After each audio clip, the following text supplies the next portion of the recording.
ಜಿಲ್ಲಾ ಪಂಚಾಯತ್, ಜಿಲ್ಲಾ ಆರೋಗ್ಯ ಮತ್ತು ಕುಟುಂಬ ಕಲ್ಯಾಣ ಇಲಾಖೆ, ಭಟ್ಕಳ ತಾಲೂಕು ಆರೋಗ್ಯಾಧಿಕಾರಿಗಳ ಕಚೇರಿ ಇವರ ಸಹಯೋಗದೊಂದಿಗೆ ಭಟ್ಕಳದ ಜಾಲಿಯಲ್ಲಿ ನೂತನ ನಮ್ಮ ಕ್ಲಿನಿಕ್ ಅನ್ನ ಜಿಲ್ಲಾ ಉಸ್ತುವಾರಿ ಸಚಿವ ಮಂಕಾಳ್ ವೈದ್ಯ ಉದ್ಘಾಟಿಸಿದರು. ಈ ಸಂದರ್ಭದಲ್ಲಿ ಮಾತನಾಡಿದ ಸಚಿವರು, ಸರ್ಕಾರ ಆರೋಗ್ಯಕ್ಕೆ ಹೆಚ್ಚಿನ ಒತ್ತನ್ನು ನೀಡಿದೆ. ಎಲ್ಲ ಔಷಧಿಗಳು ಸರ್ಕಾರಿ ಆಸ್ಪತ್ರೆ, ಕ್ಲಿನಿಕ್ಗಳಲ್ಲಿ ಲಭ್ಯ ಇರುವಂತೆ ನೋಡಿಕೊಳ್ಳಬೇಕು. ವೈದ್ಯರ ಕೊರತೆಯನ್ನ ನಿಭಾಯಿಸುವ ನಿಟ್ಟಿನಲ್ಲಿ ಮೆಡಿಕಲ್ ಕಾಲೇಜುಗಳಿಂದಲೇ ವೈದ್ಯರಿಗೆ ಆಹ್ವಾನವನ್ನ ನೀಡಲಾಗುತ್ತಿದೆ. ವೈದ್ಯರು ತಮಗೆ ಇಷ್ಟ ಬಂದ ತಾಲೂಕುಗಳಲ್ಲಿ ಸೇವೆ ಸಲ್ಲಿಸಲು ಅನುಕೂಲವಾಗುವಂತೆ ಕೌನ್ಸಿಲಿಂಗ್ ಪದ್ಧತಿಯನ್ನ ರೂಪಿಸಲಾಗಿದೆ. ಗ್ರಾಮೀಣ ಭಾಗದ ಜನರಿಗೆ ಅನುಕೂಲ ಮಾಡಿಕೊಡುವ ನಿಟ್ಟಿನಲ್ಲಿ ಜಾಲಿಯಲ್ಲಿ ನಮ್ಮ ಕ್ಲಿನಿಕ್ ಅನ್ನು ಆರಂಭಿಸಲಾಗಿದೆ. ಸಾರ್ವಜನಿಕರು ಇದರ ಪ್ರಯೋಜನ ಪಡೆದುಕೊಳ್ಳಬೇಕು ಎಂದು ತಿಳಿಸಿದರು.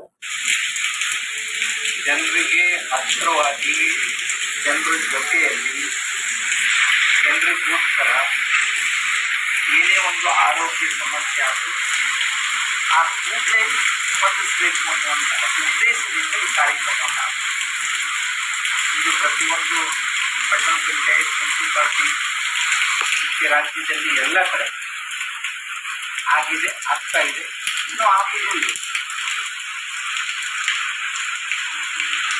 ಈಗಾಗಲೇ ಡಾಕ್ಟರ್ ಹೇಳಿದ್ರು, ನಾವು ಮೊದಲಾಗಲೇ ಸರ್ಕಾರದಿಂದ ಡಾಕ್ಟರ್ ಸಿಲೆಕ್ಷನ್ ಆಗಿ ಬರುವಂಥ ಸಿಸ್ಟಮ್ ಇಲ್ಲ. ಯಾರಾದರೂ MBBS ಆದವರು ಬರ್ತಾರಂತ ಆ ಕೂಡಲೇ ನಾವು ಜಿಲ್ಲೆಯಲ್ಲಿ ಆಗಿಂದಾಗೆ ಕಳಿಸಿದ್ದಾಗಿ ಇಷ್ಟು ರಾಜ್ಯ ಕಚೇರಿ 24 ಗಂಟೆಗಳಿಗೆ ಸಿಲೆಕ್ಷನ್ ಮಾಡುವಂಥ ವ್ಯವಸ್ಥೆಯನ್ನು ಇಟ್ಕೊಂಡು, ಇಲ್ಲಿ ಮಾತ್ರ ಅಲ್ಲ, ನಮ್ಮ ಕ್ಲಿನಿಕ್ ಮಾತ್ರ ಅಲ್ಲ, ಯಾವುದೇ ಹಾಸ್ಪಿಟಲ್ ಯಾವುದೇ ಡಾಕ್ಟರ್ ಬರ್ತಾರಂತ ಅಥವಾ ಬೇರೆ ಜಿಲ್ಲೆಯಿಂದ ಬರ್ತಾರನ್ನು ನಾವು ತರಲಿಕ್ಕೆ ರೆಡಿ ಇದ್ದೀವಿ. ಅದಲ್ಲದೆ ಈಗ ಕೌನ್ಸಿಲಿಂಗ್ ಮಾಡ್ತೀವಿ.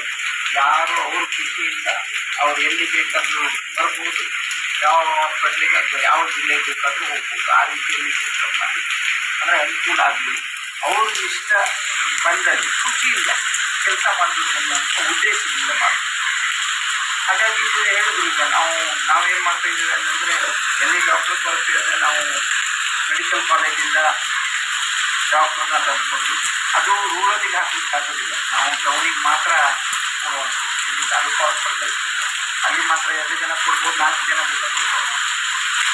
ಅಲ್ಲಿಂದ ಏನು ಅವರಿಗೆ ಹೇಳ್ಕೊಂಡು ಇಲ್ಲಿ ಖಾಲಿ ಇರಬಾರ್ದಲ್ಲ. ಬೆಳಿಗ್ಗೆ 9 ಗಂಟೆಗೆ ಸ್ಟಾರ್ಟ್ ಆದರೆ ಸಂಜೆ 4:30ವರೆಗೆ ಇದು ಓಪನ್ ಇರುತ್ತೆ. ಇದು ಬಹಳ ಮುಖ್ಯವಾಗಿದೆ. ಬೆಳಿಗ್ಗೆ 9:00ವರೆಗೆ ಪ್ರಾರಂಭ ಆಗ್ತದೆ, ಸಂಜೆ 4:00ವರೆಗೆ ಬಂದ್ ಮಾಡ್ತೀವಿ. ಈ ವೇಳೆ ಭಟ್ಕಳ ಸಹಾಯಕ ಆಯುಕ್ತೆ ಡಾಕ್ಟರ್ ನಯನ, ಸರ್ಕಾರಿ ಆಸ್ಪತ್ರೆಯ ವೈದ್ಯಾಧಿಕಾರಿ ಡಾಕ್ಟರ್ ಸವಿತಾ ಕಾಮತ್, ತಹಶೀಲ್ದಾರ್ ನಾಗರಾಜ್, ಪಟ್ಟಣ ಪಂಚಾಯತ್ ಸದಸ್ಯರಾದ ರಮೇಶ್ ಕೊಂಡ, ನಾಗರಾಜ್ ನಾಯಕ್, ವಿಠಲ್ ನಾಯಕ್ ಸೇರಿದಂತೆ ಮತ್ತಿತರರು ಉಪಸ್ಥಿತರಿದ್ದರು.